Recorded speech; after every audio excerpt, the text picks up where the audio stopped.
네, 안녕하십니까. 청년부 총순성기미 박방웅입니다. 인사드리겠습니다. 네. 그동안 코로나로 대면 집회가 없이 이제 또 온라인으로 또 이렇게 그동안 말씀을 듣고 했었는데 이번 주부터 이렇게 교회에서 대면 집회로 시작하게 되어서 너무 감격이 되고 또 기쁩니다. 오늘 우리 구미의 김진희 형님께서 오늘 청년부 또 교회 안에 많은 또 형님, 누님들 이렇게 처음에는 목사님께서 청년부를 대상으로 창세기 말씀을 시작하셨지만 이제 이 토요 출애굽기 모임은 교회 누구나 다 참여할 수 있는 그런 모임으로 이렇게 된 것이 너무 감사하고 이렇게 청년부 첫 대면 집회 그리고 온 교회가 함께 이렇게 대면 집회로 시작할 수 있게 되어서 너무 감사하고 오늘 우리 말씀하시는 우리 김진희 형님께 우리 큰 힘찬 박수 좀 부탁드리겠습니다. 네.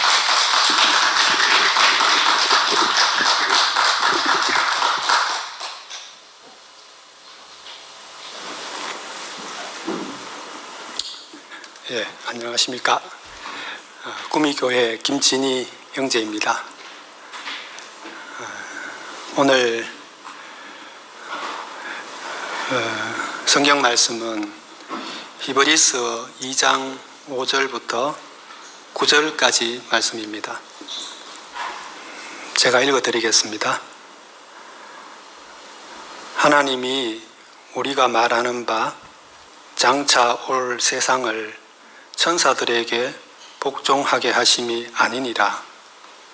그러나 누군가가 어디서 정언하여 이르되 사람이 무엇이기에 주께서 그를 생각하시며 인자가 무엇이기에 주께서 그를 돌보시나이까. 그를 잠시 동안 천사보다 못하게 하시며 영광과 존귀로 관을 씌우시며 만물을 그 발 아래에 복종하게 하셨느니라 하였으니 만물로 그에게 복종하게 하였은즉 복종하지 않은 것이 하나도 없어야 하겠으나 지금 우리가 만물이 아직 그에게 복종하고 있는 것을 보지 못하고 오직 우리가 천사들보다 잠시 동안 못하게 하심을 입은 자 곧 죽음의 고난 받으심으로 말미암아 영광과 존귀로 관을 쓰신 예수를 보니 이를 행하심은 하나님의 은혜로 말미암아 모든 사람을 위하여 죽음을 맛보려 하심이라. 아멘. 2000년 만에 처음 하시는 말씀이라고 했습니다. 이게 사실이라면 정말 대박입니다. 대박 정도가 아니고 이것은 혁명이고 패러다임의 변화입니다. 전환입니다. 우리가 예수의 출생을 기점으로 구약과 신약이 나뉘어집니다. 그리고 비기독교 세계에서도 예수님 출생 이전을 BC, 기원전이라고 하고 예수님 출생 이후를 AD, 기원 후라고 이렇게 합니다. 지금 우리 시대는 어쩌면 인류가 존속하는 한 우리 자자손손 대대로 그 BC, AD가 갈라질 만큼 그 두 번째 기점이 되지 않을까. 그렇게 불려질 것 같습니다. 그만큼 지금 목사님의 이 말씀은 혁명적입니다.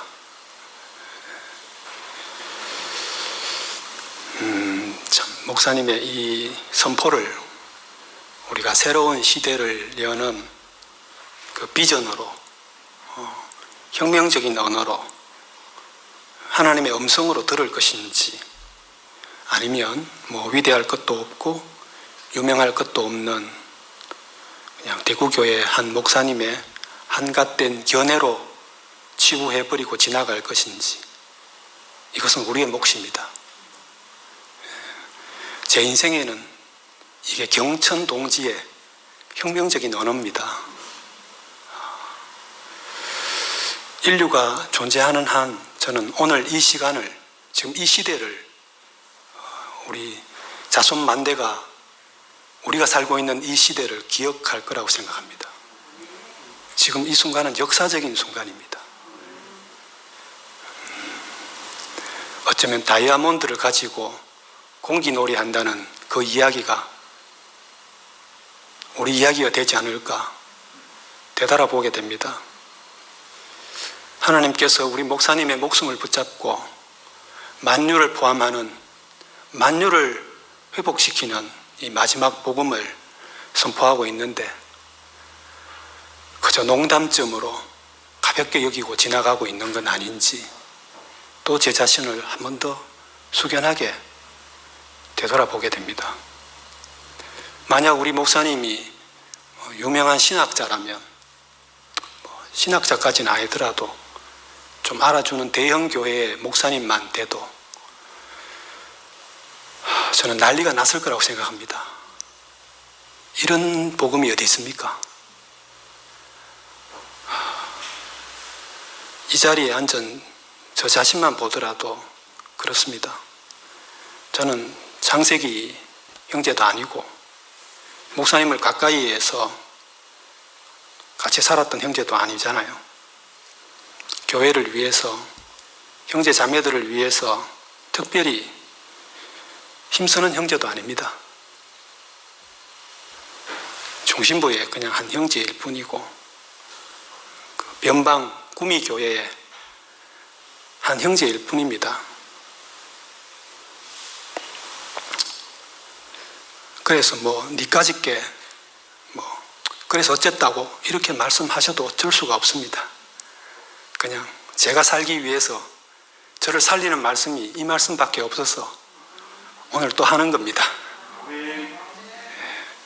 저는 요즘 우리 목사님의 한 말씀 한 말씀, 기침 소리 하나까지도 너무 예민해져 있습니다. 제 자신이 한마디로 놓칠 수가 없습니다. 하나님이 우리에게 특권을 주신 것 같습니다.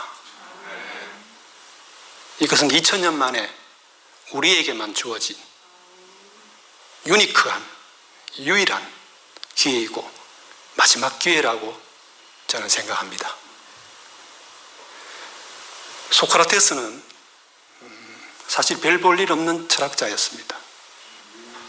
플라톤이라는 그 아주 위대한 제자를 만나지 못했다면 이 사람은 그 시대에 수많은 소피스트 중에 한 사람으로 그냥 별 볼 일 없이 묻혔을 사람입니다. 사실 소크라테스는 단 한 권의 책도 쓰지 않았습니다. 다 플라톤이 썼죠. 그런데도 우리는 철학자 하면 제일 먼저 누가 떠오릅니까? 소크라테스 하지 않습니까? 왜 그럴까요? 제 생각에는 소크라테스가 많은 내용을 이야기했다기보다는 물어야 될 걸 물었던 철학자이기 때문이라고 생각합니다.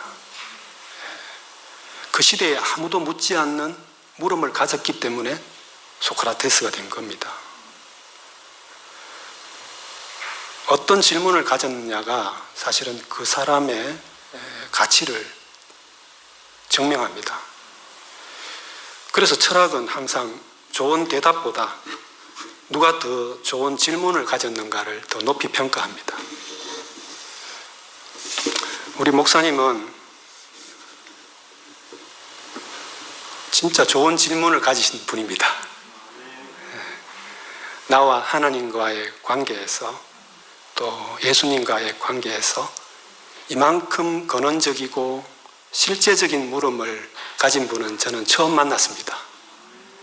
저는 어릴 적부터 교회를 다녔고 또 질문도 많은 어린아이였지만 교회 다니면서 어른들이 목사님들이 그냥 믿어라. 묻지 말고 그냥 믿어라. 모르고 믿는 게 더 큰 믿음이다. 구원은 믿음에서 난다. 뭐 의인은 오로지 믿음으로 산다. 이런 말들을 어릴 때부터 너무 이렇게 세뇌를 받아가지고요. 이런 말들과 권면에 너무 눌려가지고 점점 질문이 없어지는, 질문이 사라지는 그런 아이로 자랐습니다.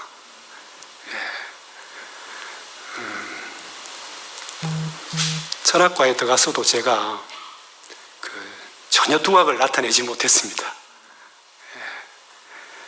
그런데 목사님을 만나면서 제 안에 그 물음이 다시 살아나기 시작했습니다. 그러나 그 목사님의 질문과 나의 질문은 전혀 다른 것이었습니다. 나는 땅의 문제를 물었다면 목사님은 하늘의 문제를 묻는 분이라는 생각이 들었습니다. 4년 전에 목사님은 순천향병원에서 엄청난 질문을 자기 자신에게 던졌습니다. 내가 평생 예수와 십자가를 말씀했고 전했는데 예수와 내가 실제적으로 만난 적이 있는가? 나는 이 예수를 어디서 만났는가? 이렇게 자기에게 물음을 던졌다고 했습니다. 목숨이 경각에 달린 이런 상황에서 그 질문을 하시는 목사님을 저는 곁에서 그 어느 때보다도 그 질문이 진실하고 절박했다는 느낌이 들었습니다. 예수는 누구인가? 우리는 그분을 어디서 만날 수 있는가? 예수 안에 있다는 게 도대체 어떤 것인가? 결국 이 물음입니다. 어디서 많이 들어본 소리죠. 그래서 이번 가을 집회가 중요했습니다. 이 세 가지 물음을 던지고 온 힘을 다해서 우리한테 해답을 주신 거잖아요.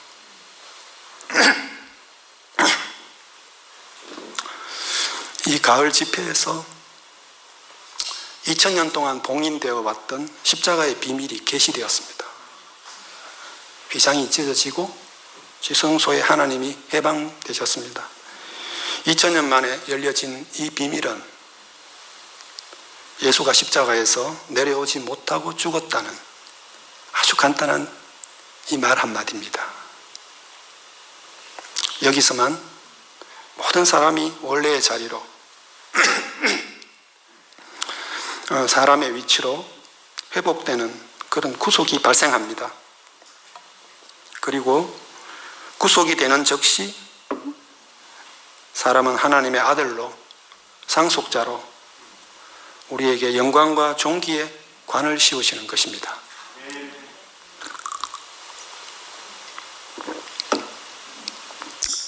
저는 믿음이 없는 우리 목사님이 참 좋습니다. 모르는 건 모르겠다 하셔서 참 신뢰가 됩니다. 그런데 목사님은 모르겠다 하시는데 나는 왜 그렇게 모르면서 아는 척 했을까? 예수가 나를 위해 왜 죽어야 했는지, 내한테 그런 만한 죄가 있었는지, 2000년 전에 팔레스타인에 2000년 전에 한 유대인 청년이 죽었다는 게 나하고 무슨 상관이 있는지 묻지 않았습니다. 왜 덮어놓고 믿었을까? 내가 믿었다는 게 도대체 뭔가? 철학하는 사람으로서 또 학생들에게 늘 그 질문의 가치를 이렇게 중요시하는 선생으로서 저는 참 부끄러웠습니다. 믿는다고 했지만 무엇을 믿었는지, 전한다고 했지만 뭘 전했는지 저도 잘 모르겠습니다. 이런 믿음이라는 건 사실 언제든지 흔들릴 수 있는 겁니다. 그렇지만 흔들릴 것은 흔들려야 됩니다. 언젠가는 무너질 거니까. 언젠가는 흔들리고 무너질 거니까. 흔들릴 건 흔들리고 무너질 건 무너져야죠. 그런데 모든 것이 흔들려도 흔들리지 않는 반석이 나타났습니다. 2000년 만에 나타난 구속의 복음이 바로 더 이상 흔들리지 않는 기초고 반석입니다. 예수와 관련된 모든 것을 우리가 신화라고 해도, 해석이라고 해도, 이때 해석이라는 것은 목사님이 긍정적으로 보고 부정적인 거로 보는 것보다 긍정적으로 해석하고 이런 해석 아닙니다. 그건 그냥 긍정적 시각 이런 거죠. 여기서 해석이란 말은 성서 해석을 말합니다. 이런 해석이 신하고 전부 해석이라 해도 단 하나 부정할 수 없는 사실이 있습니다. 그것은 예수가 십자가에서 끝내 내려오지 못하고 죽으셨다. 이것입니다. 사막에 던져진 메마른 뼈다귀. 작년 가을 집회였나요? 목사님이 이제는 어떤 짐승도 와서 더 이상 핥을 것도 없는 그 메마른 뼈다귀. 모든 사람이 다 버린 십자가에서 내려오지 못하고 죽었다는 이 사실, 이것만 명백하다. 유대인도 이방인까지도 다 인정하는 것은 이 사실밖에 없다. 그 고대 유대사를, 유대 역사가죠. 요세푸스라는 사람도 단 한 줄을 남겼습니다. 유대 고대사라는 책에서 예수라는 사람이 십자가에서 처형당했다. 이게 전부라고 합니다.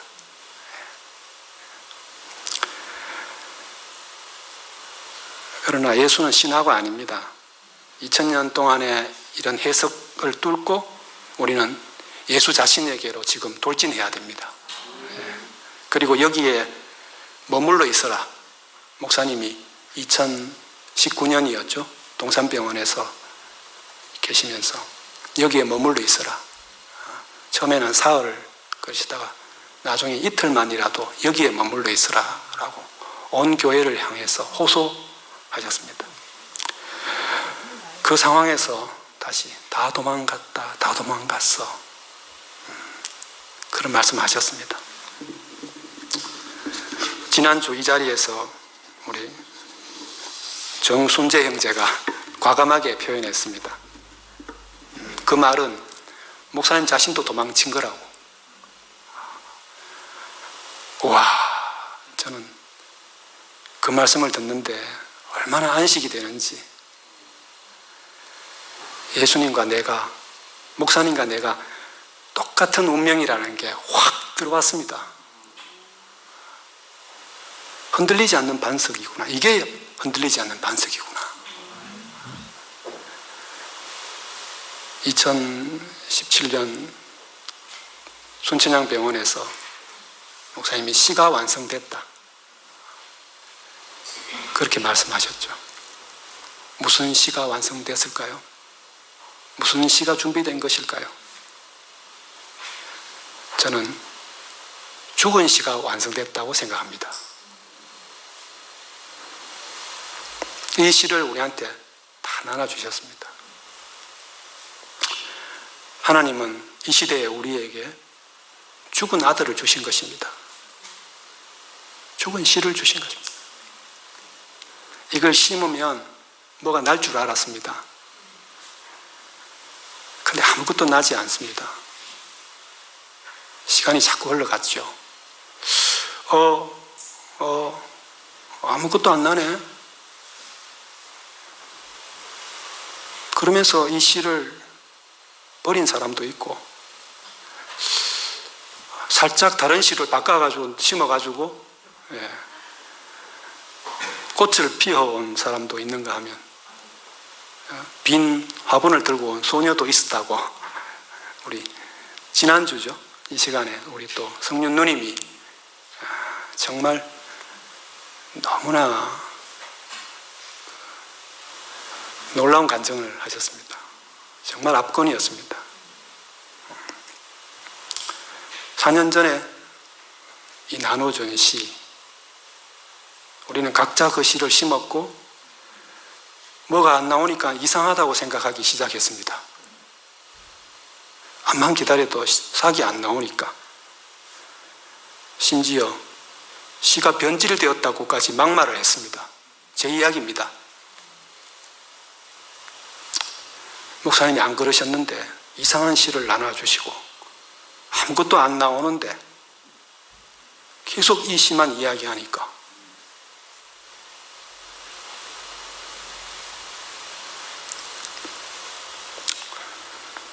빈 화분을 들고 그걸 당당하게 선포하는 형제들이 가짜로 보였습니다. 앵무새처럼 보였습니다. 과거에 받아둔 시를 가지고 열심히 꽃을 만들어 보려고 하는 나에게 존재만으로 다 주셨다 하는 감정에 화가 났습니다. 왜 분이 날까요? 왜 이 복음 앞에서 우리가 화가 날까요? 이건 남의 이야기가 아니고 제 이야기입니다. 이 복음이 저한테 와서 보인 명현 반응이라고 저는 생각합니다. 하나님이 하시는 일은 정말 놀랍습니다. 복음은 우리에게 뭘 하라는 게 아니지 않습니까? 하나님이 행하신 것을 보라는, 이게 복음입니다.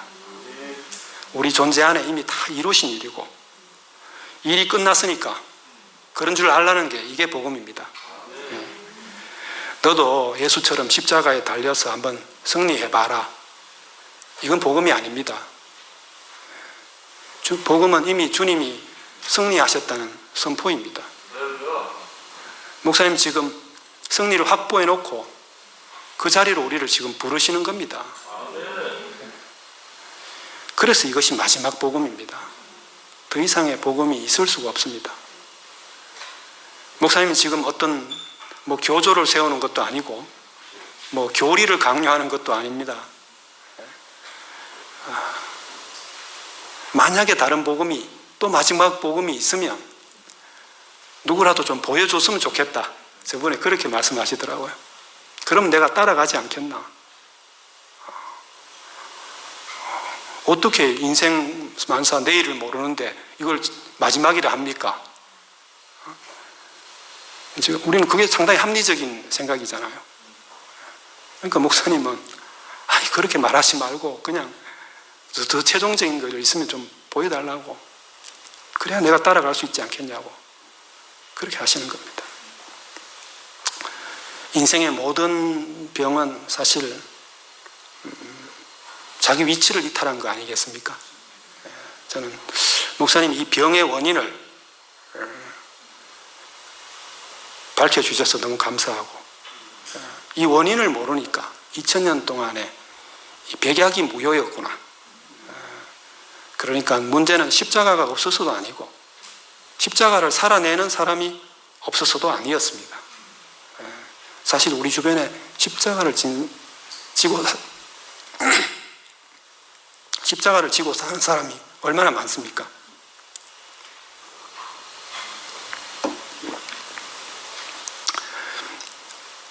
밖에 나가보면 십자가가 교회마다 다 걸려 있고 집집마다 십자가 목걸이 하나 없는 집 없죠.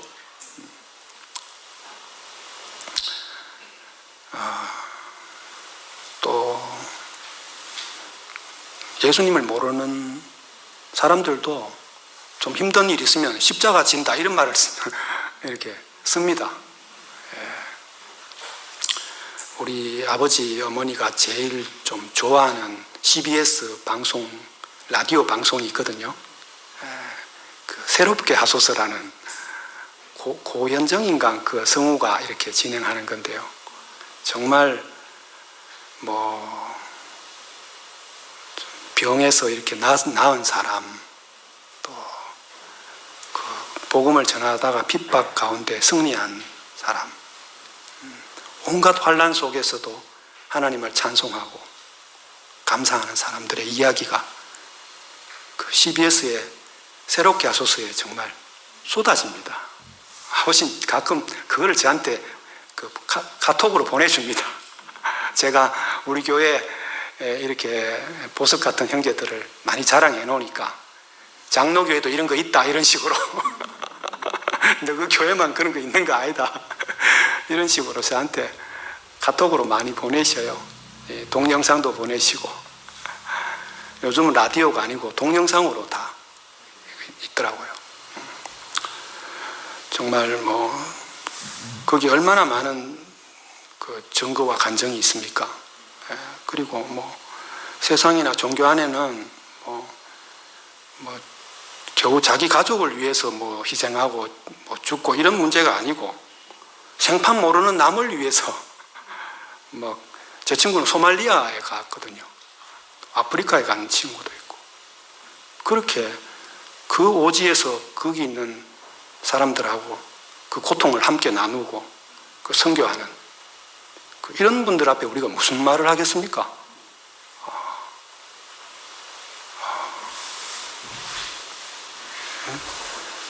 그 십자가가 정말 이게 사탄이 이 십자가를 교묘하게 포장해놓고 왜곡시켰다는 거 이게 제일 큰 저는 문제라고 생각이 듭니다. 2000년 동안 십자가는 이렇게 포장되고 왜곡되고 그 진실이 분명하게 드러나지 않았습니다. 그런데 목사님에게서 이 감추어졌던 2000년 동안 감추어진 기독교가 감춘지는지도 모르고 감추어왔던 이 십자가의 비밀을 목사님이 발견하신 겁니다.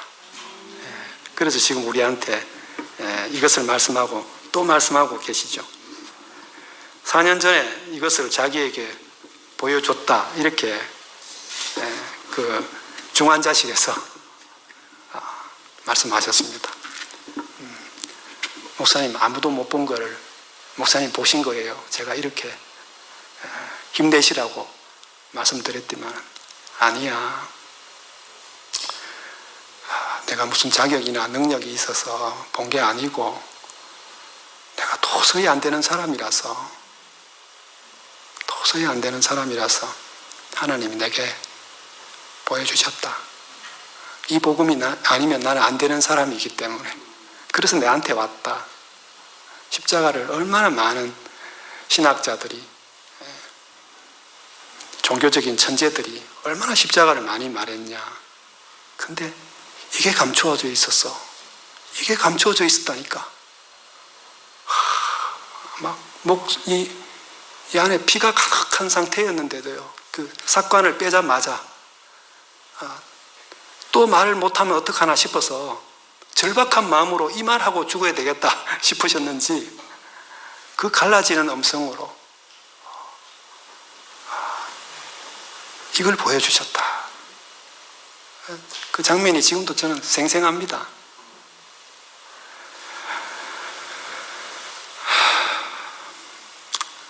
이런 목사님이 안 계셨다면 그 순간에 하나님이 우리 목사님을 안 쓰셨다면 제가 지금 이 자리에 어떻게 있겠습니까? 우리 모두가 어떻게 이 최종적인 복음 안에 이렇게 살 수 있겠습니까? 정통 기독교에서는 그들이 자랑하는 십자가에서는요, 제가 포함될 자리가 없습니다. 희생과 봉사와 용서와 사랑의 하나 그 십자가 거기에는 좋긴 하지만 네가 그걸 살아내라 하면 정말 노력은 해보겠지만 안 되죠. 제가 대학생 때 잠깐 가톨릭에서 활동한 적이 있습니다. 제가 함세웅 신부님을 굉장히 존경해가지고 그분이 만든 조직이 가톨릭 노동자 사목이라는 노동운동 그 조직이 있습니다. 제가 거기서 대학 시절에 활동을 하게 됐는데요. 그때는 상당히 급진적인 대학생이었죠. 개신교가 너무 보수적이고 수구 꼴통이라는 생각이 들어서 교회를 다니지만 저는 활동을 가톨릭에 가서 하게 된 겁니다. 그때 이제 성당에 갔다가 제가 좋아했던 신부님이 십자고상이라고 이렇게 그거를 하나 저한테 선물로 주셨습니다. 그래서 그걸 저희 집에 제 방에 이렇게 걸어놨죠. 근데 그때 이제 제가 이게 천주교하고 개신교의 십자가가 다르구나 하는 거를 그때 알았습니다. 그 고상에 그 가톨릭은 예수를 달아놨어요. 근데 개신교회는 예수를 떼어놨습니다. 그런데 제가 선물로 받은 그 고상은 그 예수님이 형광, 야광 그거였어요.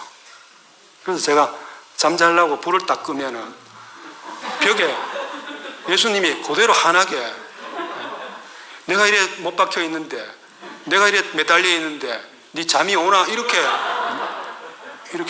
내려다 보는 것 같은 거예요. 와, 그 방 분위기 상상이 되시죠? 그래서 제가 도저히 못 견뎌가지고 한 몇 달 달아놨다가 할 수 없이 뗐습니다. 어떻게 처분했는지 모르겠네요. 함부로 버리기도 참 곤란해가지고 어디 구석에 처박아 놨다가 아마 어디로 사라진 것 같습니다. 하여튼 십자가는 저한테 그런 거였거든요. 지금도 아마 많은 기독교인들이 그렇게 저는 생각할 거라고 생각합니다. 제가 그랬기 때문에. 제가 며칠 전에 퇴근해서 집에 왔는데 도원자매가 전혀 새로운 간증을 저한테 했어요. 그게 뭐냐면 이제 자기는 평생 자존감이 좀 없어가지고 그걸 찾는데 너무 많은 자기 인생의 시간을 소모했다는 생각이 든다고. 근데 당신은 부모님한테 사랑도 많이 받고 자존감이 있어서 이제 예수만 간증하고 그 속에 복음만 계속 내가 알아듣든지 못 알아듣든지 그것만 선포해줘서 당신 너무 고마워. 와, 이런 말을 제가 듣다니.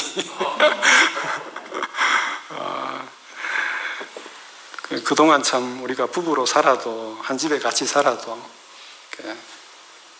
도원자매와 나 사이에도 이 육체적인 고난이나 환경에서는 만날 자리가 없더라고요. 당신 내 입장 대봤나 이러면 뭐 할 말이 없는 거죠. 제가 도원자매를 전혀 모르고 결혼했거든요.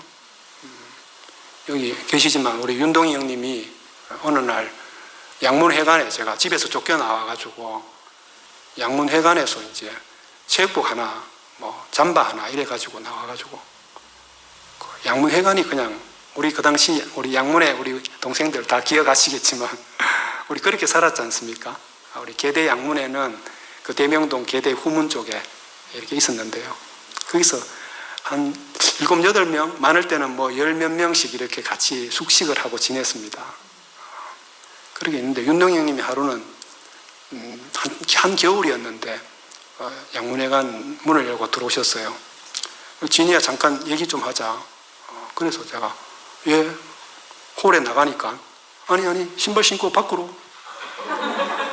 그래서 뭐 잠깐 얘기하시는 줄 알고 그 한겨울에 슬리퍼 신고 얇은 그 티 하나에 체육복 차림으로 이렇게 나갔죠. 그러니까 아이고 날씨도 추운데 내 차에 타서 얘기할까? 그래서 형님 그때 소나타였죠. 그게 저를 태웠어요. 그런데 시동을 걸더만은 차가 움직여요. 그래서 무슨 얘기 안 하십니까? 하니까 뭐 잠받을 준비가 돼 있나 이러면서 갑자기 겁을 탁 주면서 그때 목사님 댁으로 가는구나. 저 그렇게 이제 가서 윤동 형님하고 목사님하고 벌써 이야기 다 돼가지고 있는 상황에서 제가 목사님 댁에 가서 도원자매하고 이제 결혼을 하게 됐습니다.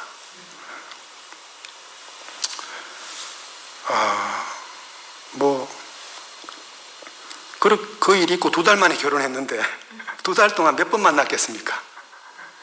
근데 얘기를 들어보니까 이건 정말 뭐 우리 아버지, 우리 할아버지 세대의 이야기 같아요. 얼마나 고생을 많이 했는지. 이야, 그 원모 형, 자기 오빠하고 그 겪었던 이야기, 스토리를 하는데 참 참혹한 어린 시절, 그 청소년기를 거쳤구나. 그때 제가 그게 얼마나 저한테 놀라웠으면 결혼식 날 목사님이 마이크 빼서 신랑 간증하라고 했을 때 제가 형님들 기억하십니까? 제가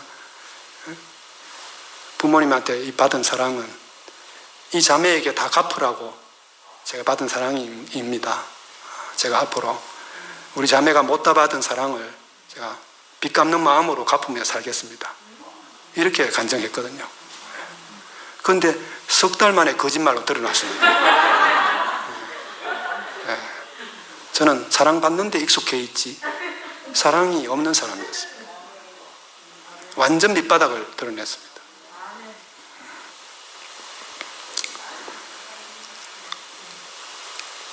그리고 그 반대하는 결혼을 했기 때문에 종교 전쟁이 치러졌죠. 우리는 동지로 그 종교 전쟁에 그 이단으로 우리를 이제 이렇게 몰고 가는 그에 대해서 이제 우리 교회를 지키고, 저는 이제 목사님이 이 자매를, 도원이를 지키는 게 네가 교회를 지키는 거다 해가지고 한 번도 부모님 입장에 안 서고 빨가벗기고 두드려 맞으면서도 도원이 입장에 늘 섰습니다. 그 공로로 제가 좀 대우받고 살았습니다. 부모님한테는 완전히 불효자가 된 거죠. 그래서 우리가 부부싸움을 할 상황이 못 됐습니다. 동지애로 살았기 때문에. 어떤 분들은 너희는 둘이 잘 맞아서 잘 사네? 아닙니다. 우리 정말 안 맞는 부부입니다. 어쨌든 그런 일들이 지나고 10년 동안 우리를 본 척도 안 하시는 부모님과 사이에서 우리 자매도 사실은 고생이 많았죠. 그렇지만 서울에 있는 내 동생, 막내 동생 진호가 대구에 오면서 전세가 기울어지기 시작했고 우리 부모님들도 이제 우리 여름 집회도 벌써 2번인가 3번 참석하실 만큼 우리 교회를 인정하시고 받아들이게 됐습니다. 그리고 지금은 우리 도원 자매를 얼마나 좋아하는지 모릅니다. 그렇지만 그런 상황에서도 제가 침산동에 가끔 가면 제가 엄마 이렇게 부르잖아요. 그러면 옆에 있는 우리 도원이는 우주의 미아처럼 자기가 아득해진대요. 우리 엄마는 이제 내가 60이 다 됐으니까 이제 반말도 잘 못하고 저한테 왜요? 이렇게 하거든요. 그럼 도원이는 그 줄 끊어진 연처럼 자기가 우주의 어떤 한 먼지처럼 자기 자신이 정체성이 그렇게 자기는 그런 이야기 하는데 제가 이걸 어떻게 제가 알겠습니까?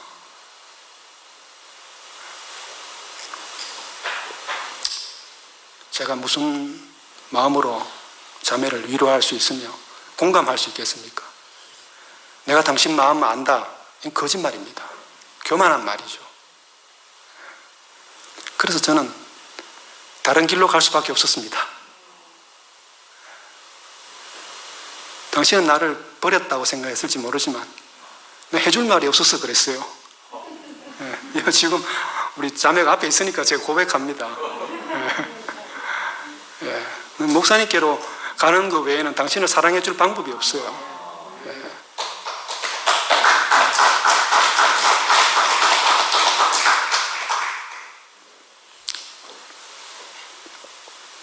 사실 저도 목사님 안 만났으면 이 마지막 복음, 이 구속의 복음을 만나지 못했다면 저라고 무슨 자존감이, 정체성이 그렇게 강행하겠습니까? 세상에 나가면 얼마나 잘난 사람도 많고 뛰어난 사람도 많은데 제가 무슨 수로 기 안 죽고 살겠습니까? 교회 안에서조차도 저는 비교가 없었겠습니까? 50보 100보입니다. 이런 자리에서 다른 세계로 우리를 불러내시는 주님이 있다는 게 이게 은혜입니다. 저는 이제 다른 사랑을, 다른 은혜를 말하고 싶지 않습니다. 제가 뭐 그렇다고 해서 그동안 받은 교회의 은혜를 무시하겠다는 말이 아닙니다. 오해 없기를 바랍니다. 그런 은혜가 아니었다면 저는 지금 이 자리에 없습니다. 지금 제가 드리는 말씀은 다른 은혜가 왔다는 이야기입니다. 그 구약의 혜택, 그게 끝나고 신약의 참 은혜가 왔다는 그 말씀을 드리는 겁니다. 목사님 자신이 마지막 복음이 되신 것, 저는 이게 목사님이 우리한테 주는 가장 큰 사랑이고 은혜라고 생각합니다. 저는 이것만으로 족합니다. 이제는 뭐 환경적인 것이 달라지지 않아도 뭐 제 삶에 별로 변화가 없어도 저는 그냥 살겠습니다. 혹시 뭐 옛날과 같은 은혜를 주신다면 뭐 여전히 기꺼이 받겠습니다. 그리고 뭐 순간순간 제 노력도 소홀히 하지 않겠습니다. 그래서 해결될 것은 해결되겠고 또 뭐 안 될 문제는 안 되겠죠. 그건 어쩔 수 없는 거 아닙니까? 어찌하여 나를 버리십니까? 하나님 어찌하여 나를 버리십니까? 뭐 이 말 아무나 하겠습니까? 저는 인류 역사상 예수님만 할 수 있는 말이었다고 생각합니다. 그런데도 하나님은 응답하지 않으셨습니다. 사람이니까 어쩔 수 없잖아. 지난주에 목사님이 응답하셨다면 이 말 외에는 무슨 말 하시겠냐고. 그러니까 우리는 이 마지막 복음이 우리한테 들리지 않으면, 이 한 사람이 보이지 않으면 다른 소리를 할 수밖에 없습니다. 다른 은혜를 말할 수밖에 없습니다. 제가 그랬습니다. 사탄에게 아담이 속은 것은 그 아담이 어리석어가 아니잖아요. 오히려 너무 똑똑해서 속은 겁니다. 선악과를 먹고 나면 갑자기 이 생명과가 부끄러워지는 겁니다. 소유와 능력이 딱 이렇게 부러워지는 순간 우리는 이 벌거벗은 존재가 부끄러워지는 겁니다. 가인과 아벨에게서 제사와 예배가 시작된 건 그러니까 당연한 결과죠. 이때부터 이마에 땀을 흘리게 되고 자기만큼 땀을 흘리지 않고 누가 재물을 가져와가지고 바치면 분이 나는 겁니다. 그래서 최초에 살인이 있었다고 창세기에 나오지 않습니까? 내만큼 땀 흘려서 얻은 재물이 상대방은 그러지 않고 가져왔다 이러면 이게 안 되는, 동참이 안 되는 거잖아요. 그러니까 제자들도 배신하려고 도망간 게 아니잖아요. 그냥 부끄러워서 도망친 겁니다. 다른 이유 없습니다. 저 사람이 내가 3년 동안 따랐던 메시아라고? 부끄러우면 피하게 되고 도망치게 됩니다. 내려오지 못하는 예수, 그렇게 죽은 예수.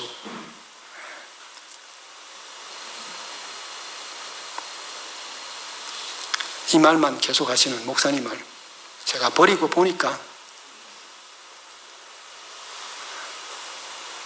알겠습니다.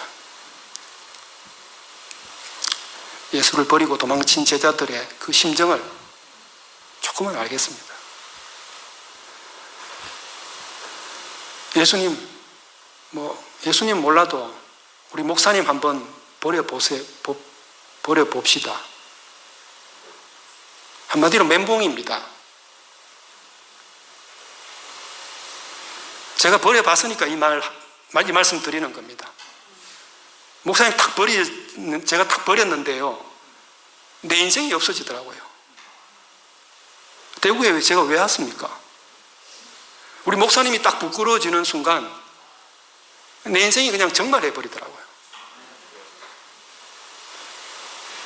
이걸 느끼지 못한다면 저는 대구교회 사람 아니라고 생각합니다. 우리가 여기 뭐 하라고 왔습니까? 뭐 잘 먹고 잘 살라고 왔습니까?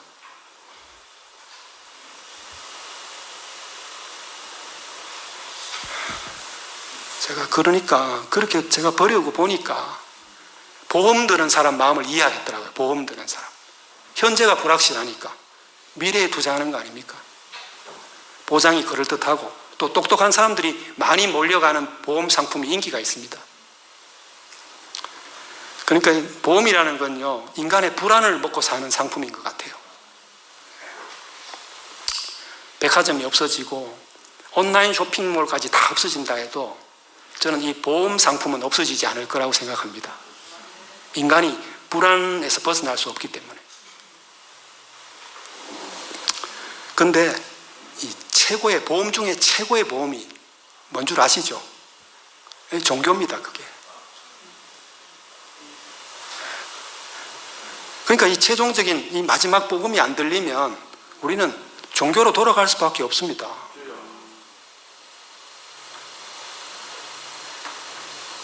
그렇지만 저는 보험 들면서 기분 좋아하는 사람을 본 적이 없습니다. 나 이렇게 좋은 보험 들어서 자랑하는 사람이 없더라고요. 다 쉬쉬 숨기더라고요.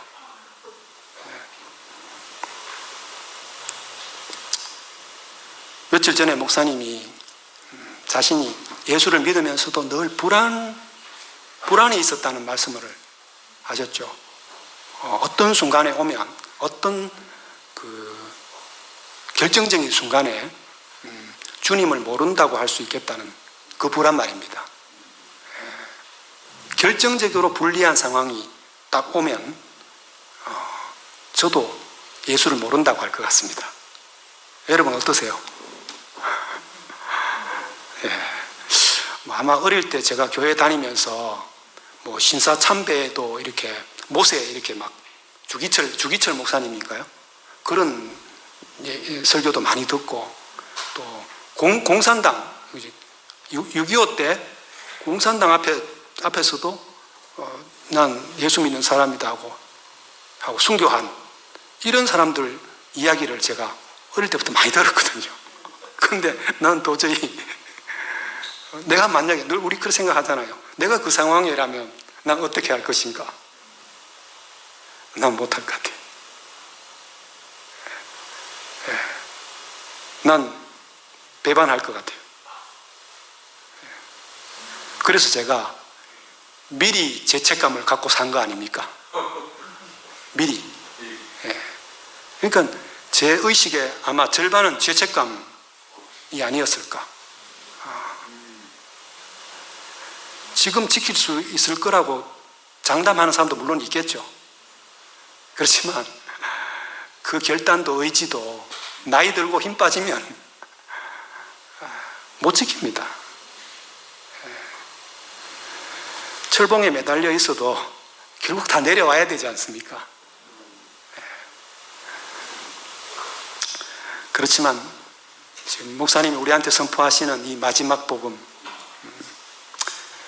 내가 선포해놓고도, 내가 이 사람입니다 라고 간증해놓고도 그렇게 살아야 된다는, 어떤 삶을 살아내야 된다는 부담이 전혀 없는 이 복음. 왜? 우리 존재에 심어주신 복음이니까요. 이 복음은 지키려고 애쓰지 않아도 지켜지는 복음입니다. 그래서 제가 드디어 이 불안에서 벗어났습니다. 이제 설령 예수 모른다고 제가 해도 전혀 제 안에 양심의 가책이 안 생길 것 같아요. 왜냐하면 이 자리는 너무 확고해가지고 바꿀 수가 없어요. 누가 가져갈 수도 없습니다. 가져가면 좋겠어요, 차라리 좀. 그러면 나하고 똑같은 이 마지막 복음을 누리게 될 거니까. 그러니까 우리가 이 참 마지막 복음이라는 이 말씀이 얼마나 우리 인생의 복인지 모릅니다. 아무리 길을 막고 우리 길을 막는다고 해도 진리를 거스릴 수는 없습니다.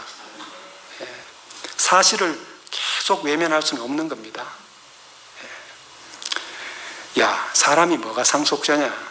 네가 무슨 상속자냐? 아니 뭐 신과 같은 예수라야지 상속자지. 사탄은 계속 십자가 밑에서 사람을 조롱하는 거 아닙니까?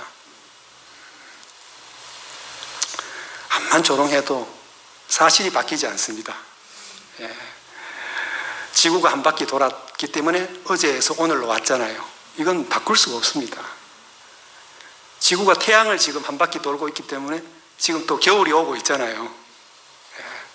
이어서 뭐 암만 뛰고 뭐 푸시업을 하면서 막 지구를 밀어도 이 지구가 안 돌겠습니까? 바꿀 수 없습니다. 우리를 죽을 수밖에 없는 사람을 상속자로 삼겠다는 이 하나님의 약속은 절대 바꿀 수 없습니다. 제가 맨 처음에 소크라테스와 플라톤 얘기를 했잖아요. 소크라테스는 뭐 아까 좋은 질문을 가져서 위대한 철학자가 됐다 했지만 사실 제자 잘 만나서 운 대박난 철학자입니다. 우리는 스승을 잘 만나야 된다는 건 많이 알지만 스승도 제자를 잘 만나야 된다는 것도 상당히 중요합니다.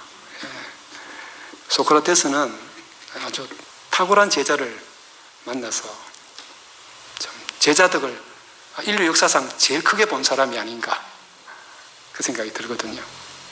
그러니까 어떤 제자를 만나느냐에 따라서 좋은 스승도 되고 별 볼 일 없는 스승도 되죠.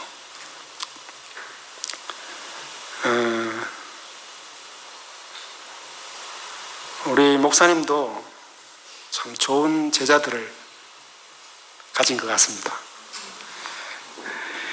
예수님의 제자는 이 소크라테스나 플라톤하고 좀 다른 것 같아요.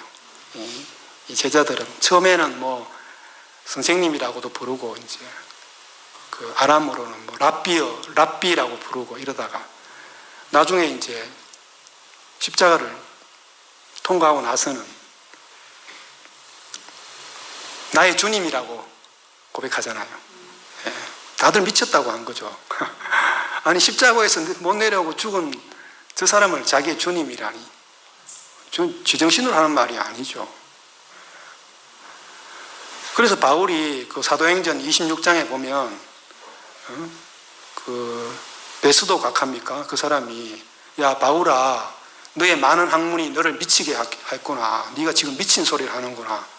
이렇게 하니까 베스도 각하여 내가 미친 것이 아니요 참되고 온전한 말을 하나이다. 이렇게 바울이 대답합니다. 그리고 그 다음 절에 보면 아그리빠 왕에게 하는 말이 가관입니다.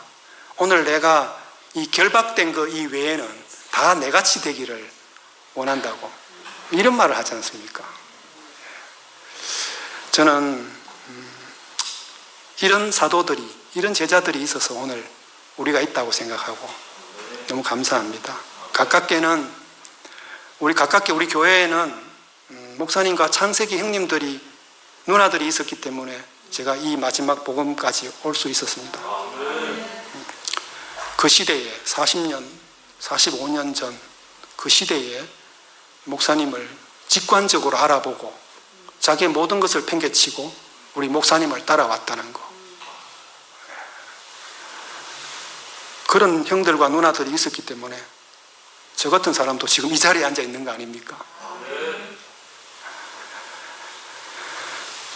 그래서 제가 지난번에 간증했듯이 제가 형님들을 거역한 것은 목사님을 거역한 겁니다.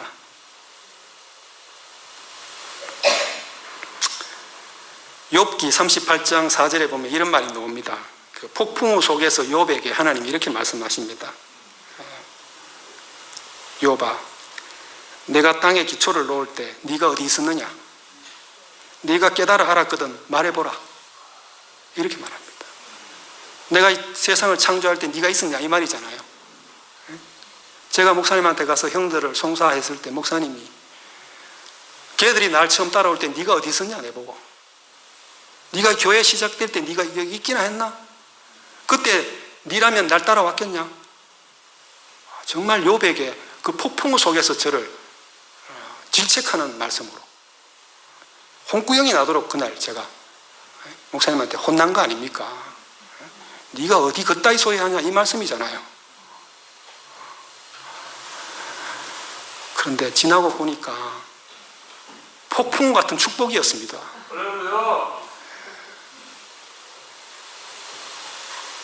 너 지렁이 같은 야고바, 너 하루살이밖에 아닌 게 무슨 교회의 내일을 걱정한다고? 저는 우리 교회에 대해서 아무것도 말할 자격이 없는 사람입니다.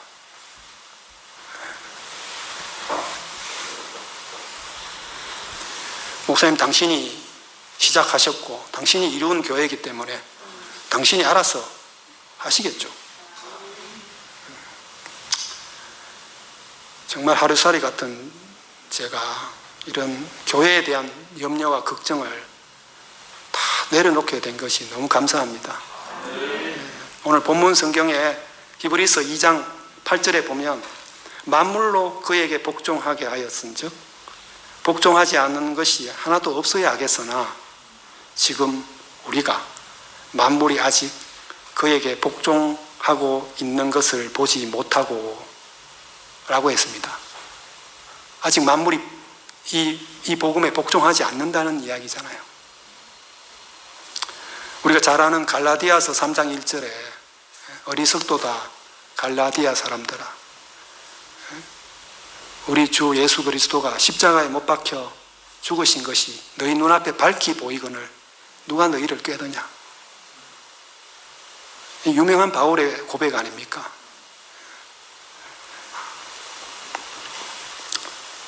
이게 바울의 시대의 이야기겠습니까? 지금 우리가 세상과 종교의 앞에서 선포하는 이 마지막 복음이 이 지구의 끝까지, 땅 끝까지 이게 전해지려면 더 많은 아들이 나와야 되고 더 많은 아들이 이 말씀을 선포해야 됩니다. 크게 나팔을 불 수 있는 아들들이 더 많이 나와야 된다고 저는 생각합니다. 아마 우리 목사님은 모든 형제 자매들이 다 이 말을, 이 복음을 부끄럽게 여기지 않고 다 자기 자신으로 선포할 때까지 아마 계속 이 말씀만 하실 것 같습니다. 네. 우리 모두가 상속자가 될 때까지 아마 절대 포기하지 않으실 양반입니다.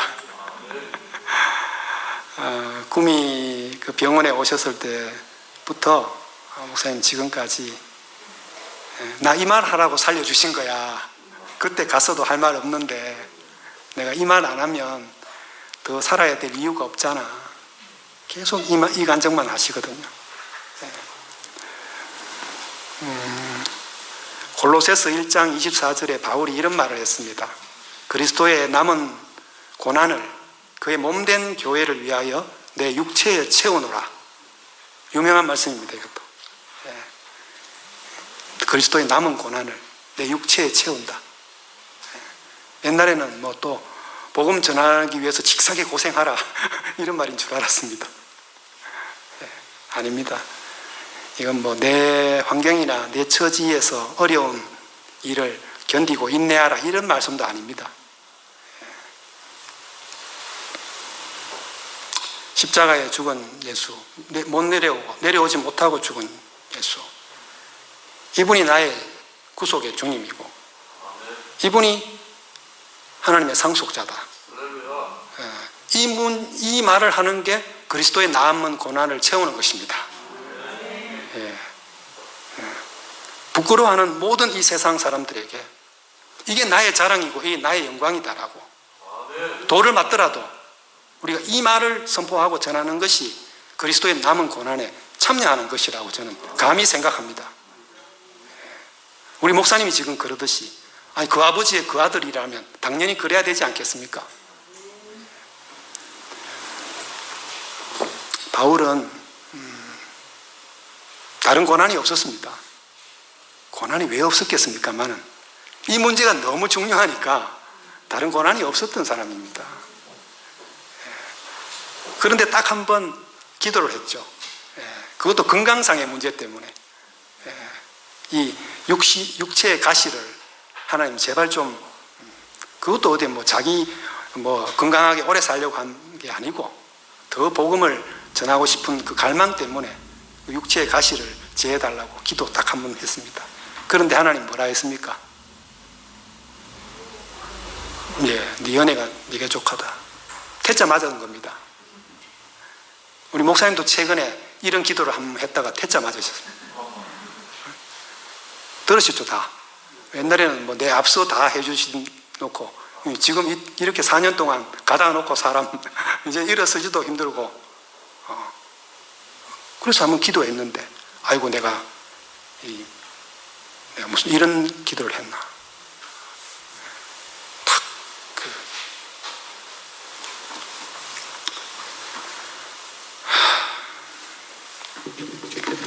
아이고 시간이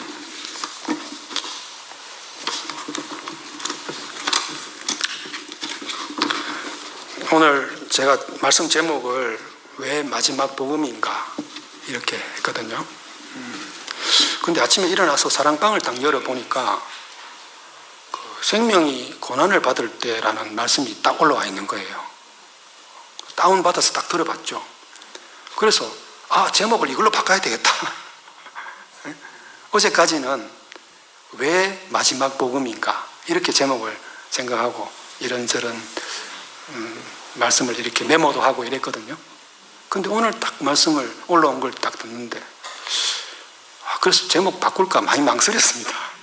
저는 사실 가장 따끈따끈한 목사님의 최종 버전에 대해서 화답하고 싶거든요. 난 그 말씀에 반응하고 싶거든요. 뭐 옛날 요한복음 전 이런 거 시간도 없고 뭐 옛날에 아무리 좋은 말씀이라도 지금 뭐 마스크 끼고 뭐 들릴랑 말랑 해도 이 말씀 한마디 하고 견딜 수가 없습니다. 어쨌든 그냥 뭐 제목이야 어떻겠습니까? 내용이 중요하지 않습니까? 그래서 저는 오늘 왜 이것이 마지막 복음인가 이것만 더 말씀드리고 마치겠습니다. 구속 때문입니다. 지금 우리에게 제일 중요한 화두는 구속이 아닙니까? 이것을 모르면요 교회 생활 안에서 잎도 좋았고 꽃도 좋았지만 열매가 없는 겁니다. 저는 감히 그렇게 말씀드릴 수 있습니다. 구속이 무엇입니까? 이것은 위치를 떠난 사람이 그러니까 천사를 부러워하고 흉내내고 천사처럼 되고 싶었던 사람이 원래의 사람의 위치로 돌아온 거, 돌아오게 하시는 거, 이게 구속입니다. 이거 정도는 다 우리 다 알죠. 네. 그러니까 구약은 뭐냐면은 이 사람이 없으니까 천사가 하나님의 후사고 상속자가 된 거, 이게 구약입니다. 그런데 이 사람이 딱 나타나니까 신약이잖아요. 신약은 죽을 수밖에 없는 사람인데 이 사람이 하나님의 아들이고 상속자가 되었다는 이게 신약이고 복음입니다. 유사 이래로 인류가 지금 몇만 년 된지 모르겠지만 인류가 존재한 이후로 모든 사람 다 죽었습니다. 안 죽은 사람 없잖아요. 근데 왜 예수의 죽음에서만 구속이 발생했을까요? 제가 저번에 한번 말씀드릴 때 이게 확실하지 않으면 죽음의 인문학이다 제가 그렇게 표현한 적이 있습니다. 그냥 상가집 갔다 오면 좀 숙연해지고 인생 별거 있나 좀 초연해지고 이 정도라는 거죠. 그런데 목사님이 지금 목숨 걸고 그 죽음의 인문학 때문에 이 예수의 죽음을 말씀하는 게 아니잖아요. 지금 십자가에 성찬식 할 때 가시 면류관에 또 쓰러지시고 골고다 하고 이것도 다 사실은 기독교 인문학입니다. 지금 수준이 그렇습니다. 기독교 인문학입니다.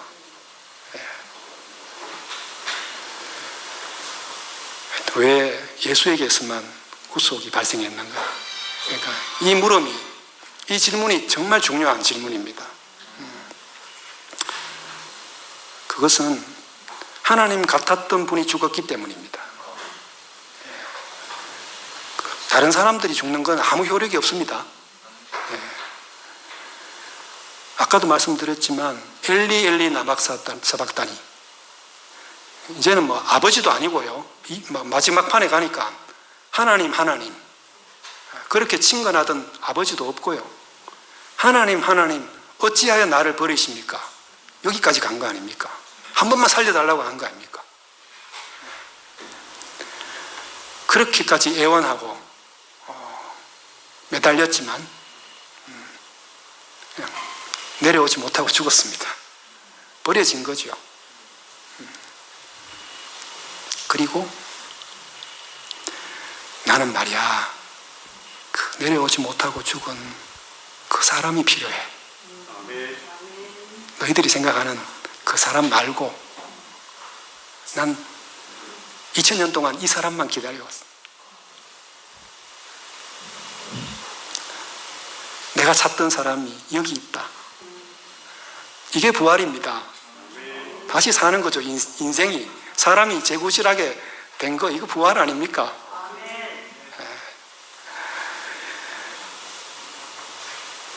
하나님은 자신이 필요하다고 생각했고 찾으려고 했던 사람을 바로 십자가에서 내려오지 못하고 죽은 예수에게서 마침내 찾은 것입니다. 그래서 예수의 구속이 이게 효력이 발생하는 거죠. 그러니까 뭐 우리가 죽는 존재니까 뭐 이렇게 함부로 할 말이 아니라는 겁니다. 죽음의 인문학입니다. 예수는 죽을 수밖에 없는 신과 같은 분이었지만 그도 죽을 수밖에 없는 사람이었기 때문에 만유를 포함하는 후사입니다. 위대해서 아들이 아닙니다. 아들이라서 뭐 다 아들이고 상속자고 이게 아니라는 거죠. 그냥 십자가에서 내려오지 못하고 죽은 예수, 그 안에 있는 사람만 참 아들이고 상속자라는 거죠.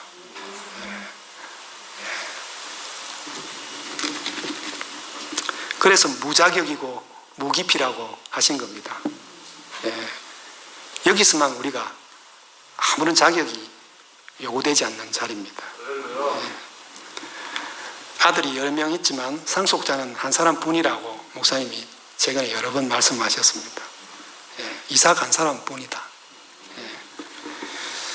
홍해를 갈랐는데 왜 하나님은 지금 예수를 못 살립니까? 제자들은 아마 그렇게 갑자기 하나님이 사라져 버린 것 같았을 것 같아요. 근데 하나님은 우리가 모르는 분이잖아요. 그때 그랬다고 지금 또 그래야 된다, 이런 법이 어디 있습니까? 그것은 유한한 인생에게 어떻게 끝도 갓도 없는 하나님을 딱 담으려고 하는 것이죠. 그러니까 하나님은 나타나지 않으면 모르는 분입니다. 하나님은 어제도 오늘도 또 장차도 현재적인 분입니다. 아브라함에게는 아브라함의 하나님, 이삭에게는 이삭의 하나님, 야곱은 야곱의 하나님, 지금 저에게는 이엘레의 하나님.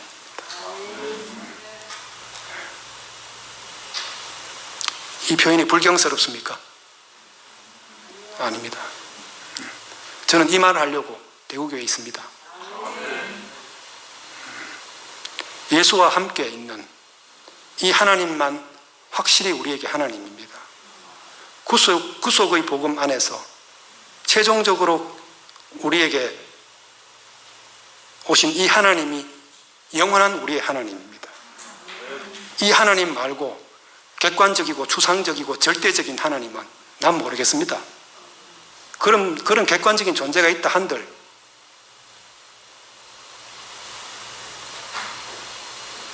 저는 모르겠습니다. 그냥 저는 우리 목사님에게서 일하시는 하나님을 볼 뿐입니다. 제 인생에 찾아오시고 일하시는 하나님을 제가 간증하고 고백할 뿐입니다. 여기서 사는 것이 저는 부활이고 새 생명이라고 생각합니다. 여기서만 전 성경에서 말씀하신 것이 완전히 성취됩니다. 그래서 최종적인 마지막 복음이라고 하신 겁니다. 그러니까 우리는 이 사실을 전해야 됩니다. 답을 얻으려면 이 자리로 다 와야 됩니다.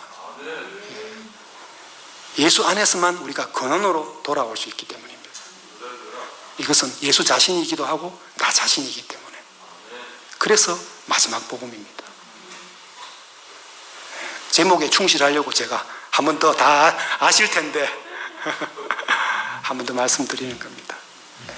사실 기독교에는 후사라는 개념이 없거든요.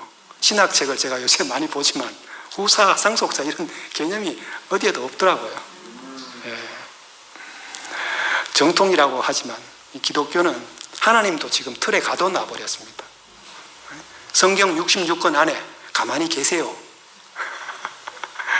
꼼짝도 하지 말고 거기 그냥 우린 그 하나님으로 알아먹고 있으니까 더 움직이지 마시고 거기 계세요. 이렇게 하는 것과 마찬가지입니다. 가톨릭 교회의 권위, 개신교의 교리의 권위 이런 것들이 하나님은 이런 분이다라고 못 박아 나왔습니다. 지금 목사님도 하나님도 지금 뭐 별 힘을 못 쓰고 있어요. 만약에 이것과 좀 다르게 하나님 나타났다. 여기서 뭐 이런 하나님 만났다. 뭐 이러면 그건 너의 주관에 빠진 거야. 이단이야 그게. 대부분 이렇게 치고 들어옵니다. 하나님은 절대화 시켜놨고 객관화 시켜놓고 심지어 신비화 시켜놨습니다. 하나님뿐만이겠습니까? 예수님도 마찬가지입니다. 대속의 은혜. 나 대신에 내 죄를 사하기 위해서 십자가에 신이 인간으로 잠깐 내려와서 고통을 당하고 다시 돌아가셨다. 하늘로 금백하셨다. 너무 먼 당신입니다. 고맙긴 하지만 너무 먼 당신입니다. 삼위일체에 의해서 예수님은 결국 신이 되고 말았습니다.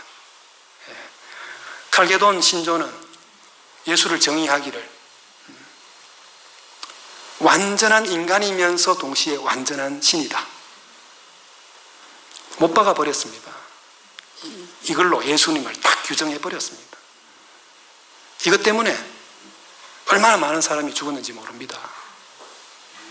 여기서 벗어난 말을 하다가 제가 얼마 전에 목사님한테 전화로 통화하면서 목사님, 어떤 분들이 신모띠 이게 대구교회의 교리가 되어 간다고 주문처럼 자꾸 이거 외우라 하는 것처럼 들린다고 이런 말도 지금 하는가 봅니다. 제가 이렇게 말씀을 드렸거든요. 그러니까 목사님이 야 그런 게 아니잖아. 야 우리가 그 말 한다고 뭐 남한테 피해를 주는 거 아니잖아. 우리가 뭐 성령으로 뭘 봤다든지 이거 안 믿으면 지옥 간다든지 이러면 뭐 종교 재판도 하고 뭐 화형도 시키고 하겠지만 십자가에서 예수가 못 내려오고 죽었다고 하는 말이 설령 주문처럼 들리더라도 그것 때문에 누가 피해를 받는 건 아니잖아 하고 웃으시더라고요. 참 그렇게 생각하는 사람도 있구나 하시면서 복음주의 신학, 소위 정통 기독교는 지금도 우리에게 그렇게 말합니다. 너 쥐뿔도 아닌 것들이 2000년 이 가톨릭 개신교 정통성에 너희들이 맞춰야 되지. 어디 까불고 있어. 이단 사냥은 지금도 진행 중입니다.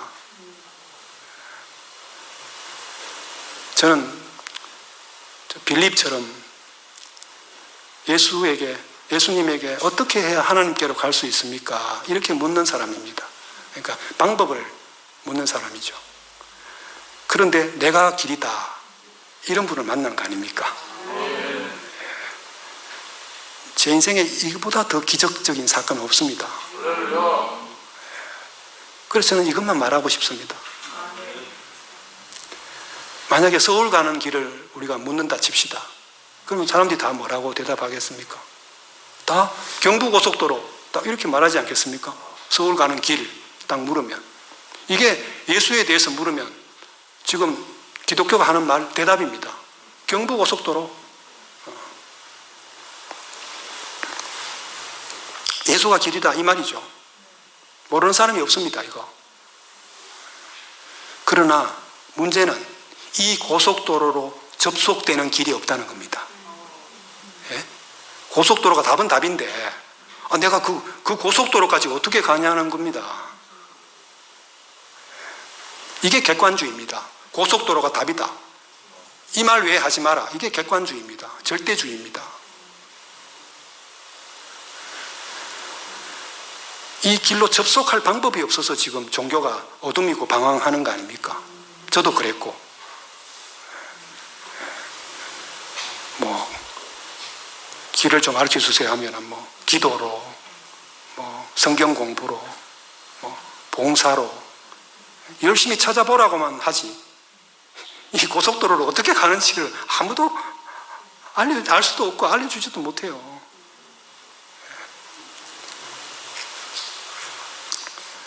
그냥 경부 고속도로라고 하네.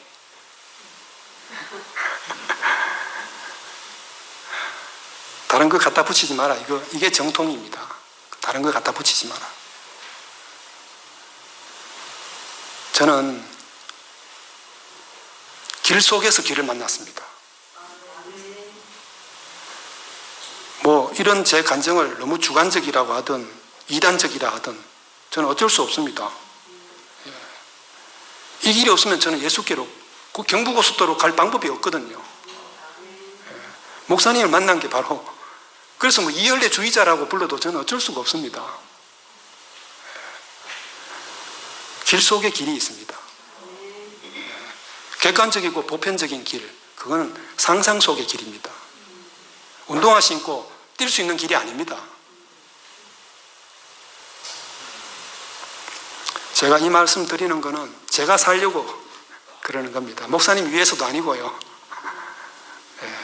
제가 이 복음이 아니면 살 수 있는 길이 없어서, 그래서 제가 좀 흥분을 하고 이러는 겁니다. 하나님은 자기의 상속자를 찾는데 우리의 투표에 맡기지 않습니다. 기독교의 교리, 신조 대부분이 사실은 그 당시 신학자들과 교부들이 다 모여서 투표로 결정한 겁니다. 아마 그 시대가 그리스 문명이 1세기, 2세기 그리스 문명이 지배하다 보니까 여러분도 아시겠지만 그리스 문명이 민주주의가 처음 꼽힌 문명이잖아요. 민주주의 다수결입니다. 투표에서 항상 하나님도 이런 하나님, 예수님도 이런 예수님 다 정해놓은 겁니다. 투표에서. 우리 교회도 자칫하면 여기에 우리 교회가 아니고 저도 자칫하면 여기 속을 뻔했습니다. 제가 간증 한번 했듯이 제가 교회 문제를 들고 목사님 찾아갔을 때 목사님이 단호하게 교회는 민주주의가 아니다 하셨습니다. 네가 말하는 그런 합리적이고 객관적인 것, 그게 교회를 분열시킨다. 저한테 말씀을 또박또박 그렇게 하셨습니다. 제가 작년에 코로나 막 터지자마자 아슬아슬하게 미주순회를 다녀왔습니다. 작년 2월 달에. 제가 미주순회를 하면서 거기 있는 형제들한테 진짜 질문을 많이 받았습니다. 그리고 확실히 외국에 나가야 애국자가 된다는 거. 외국에 있는 분들이 우리 교회를 더 걱정하고 계신다는 것을 제가 그때 많이 느꼈죠. 그래서 제가 이 간증을 여러 번 했습니다. 그래서 그분들에게 걱정 안 하셔도 됩니다. 우리 교회는 제도도 조직도 아닙니다. 민주주의를 실현하는 것도 아닙니다. 제가 우리 교회는 처음부터 지금까지 아버지와 아들밖에 없습니다.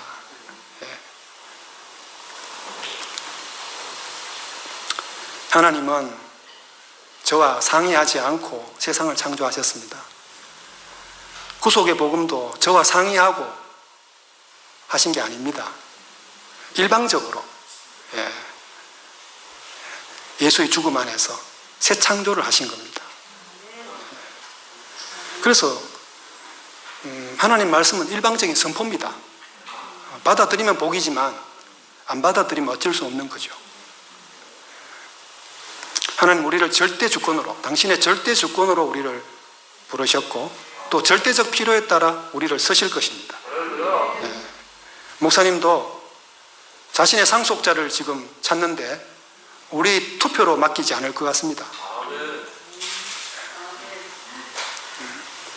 우리 목사님이 필요하면 쓰실 것이고 필요 없으면 버려질 것입니다.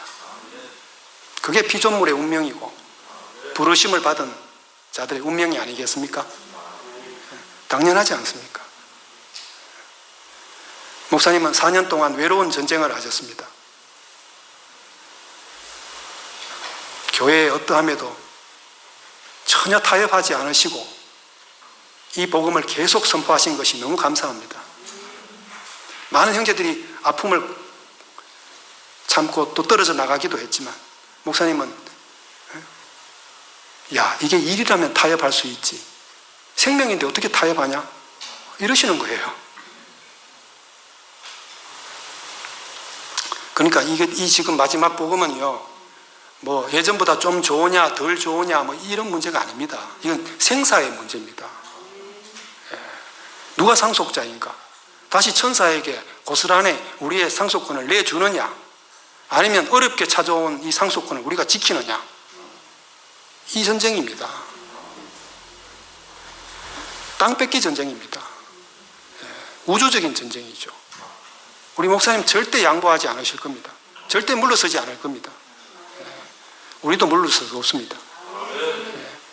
이것을 말하지 못한다면 세상에 교회가 천지인데 뭐 더 좋은 교회 어디 없겠습니까? 아니 뭐 가족처럼 친밀한 동호회는 없겠습니까? 이 복음 아니면 굳이 대구교회가 있어야 될 이유가 없다고 저는 생각합니다. 제가 이 교회에 있어야 될 이유가 없습니다.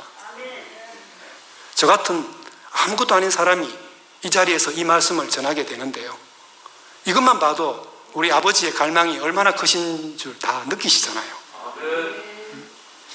목사님이 하루빨리 이 자리에 돌아오셔가지고 말씀해 주시기만을 간절히 기대합니다.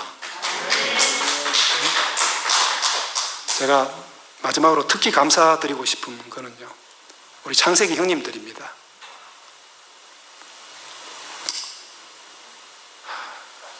참 형님들 계신데 제가 2번이나 이렇게 최근에 이렇게 말씀하게 돼서 너무 송구스럽고 감사하고 죄송하고 그런 마음이 항상 저한테 있습니다.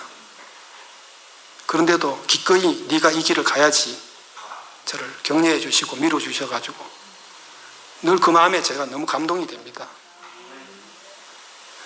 그리고 지난번에 2번 말씀을 하고 나니까 뭐 교회 각처에 형님 누나들이 얼마나 많이 전화를 주시고 격려해 주시고 또 예전에 제가 미처 챙기지도 못했던 우리 청년부 동생들까지 힘차게 화답해 주고 개인적으로 이렇게 연락을 소통을 하게 되고 이런 참 화답과 격려에 제가 이 자리에서 너무 감사드리고 제가 오늘 이 자리에 있는 것은 제 모습은 제게 아닙니다. 그 역분인 저를 목사님이 저를 이기신 결과물입니다. 선포하고 나니까 우리가 하나라는 게 점점 더 깊이 다가옵니다. 우리가 아버지에게 받은 것이 무엇인가? 아버지가 우리한테 그동안 주신 게 무엇인가? 지식인가? 생명인가? 생명이죠. 네.